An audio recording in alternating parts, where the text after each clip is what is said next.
রাজনীতির ওয়াক্তই পড়লাম, আস্তাগফিরুল্লাহ।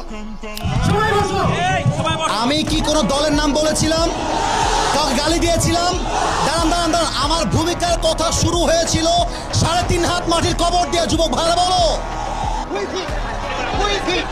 আমি কি কোনো দলের কথা বলেছি? আমি শুরু থেকে নিয়ে অবমাননা করেছি। আমার বক্তব্য বিএনপি ভালোবাসে। আল্লাহর কোরআন দিয়ে আইন চলবে, এটা কোনো রাজনৈতিক কথা হইতে পারে? এটা মুসলমানদের পরিচয় পাবে আগামী সংসদ চলবে কোরআন দিয়ে।